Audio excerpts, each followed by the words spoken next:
gut instinct. How do you Yes. coach Yes. something like gut instinct and I love this valuing question. it and appreciating it and running with it when you know it's going to be for the benefit of all?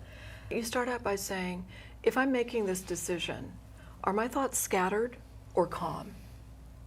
What are my emotions? Are they confused or clear? What does my body feel like? The somatics, which we haven't really talked about, but Yeah. what is my body doing? Does my body feel like I'm in danger or does it feel like I'm safe?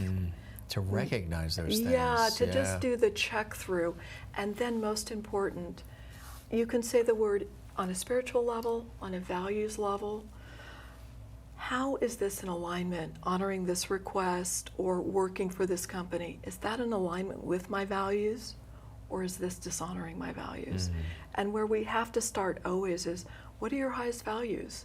For me, I know communication, transparent communication, integrity, fairness, super important to me. Creativity and adventure. Yeah. Adventure, really important. Those are mine too, yeah. But I think everybody really needs to do a deep dive and say, what is most important? And if I'm not honoring my values, then I know this is not the place for me to forge a career. We talked again about the mental toughness, but the ability to say no. A script that I use a lot with my clients is, I would love to do this for you, but I don't have the bandwidth and I don't want to disappoint you. I like the bandwidth idea. Now, how can anybody possibly argue that? Right. There's no argument there. But in order to get there, to use that script, we talked about the North Star query, which is, what do I want to do in my career? Why do I want to do that? And what do I need to accomplish that? So if somebody, if you came to me and said, Lisa, let's go and do XYZ, and I thought, well, XYZ is not going to help me get to where I want to go. What I'm trying to do now is write my first book, which is on mental toughness. And the muse was not showing up last week. So if you said to me, hey, Lisa, let's go do another shoot in New York, and I'd be like, that is not going to help me write the book. Jim, I would love to do this, but I don't have the bandwidth right now, and I don't want to disappoint you. You're going to go, oh, she wants to help me, but she can't right now. She won't be able to give me 100%, right? And there's no argument with that. I have like a whole list of responses, but the idea is, know what your priority is and be able to quickly do that assessment of, will honoring this request help me get to my priority?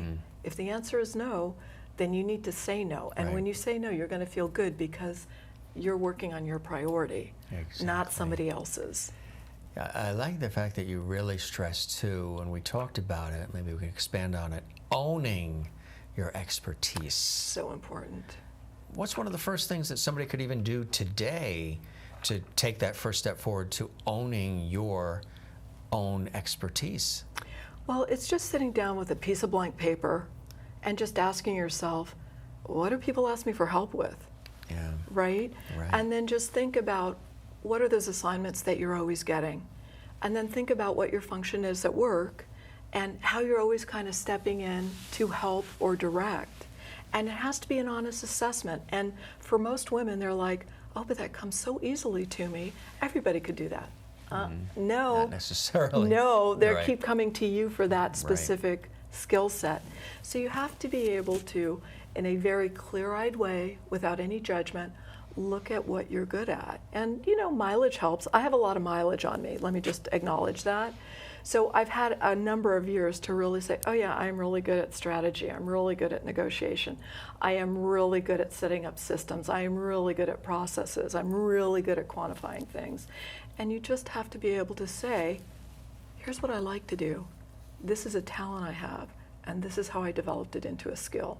And in 5 minutes, we're not going to give the full solution. However, it's a lifelong process, and you have to really know what you're good at.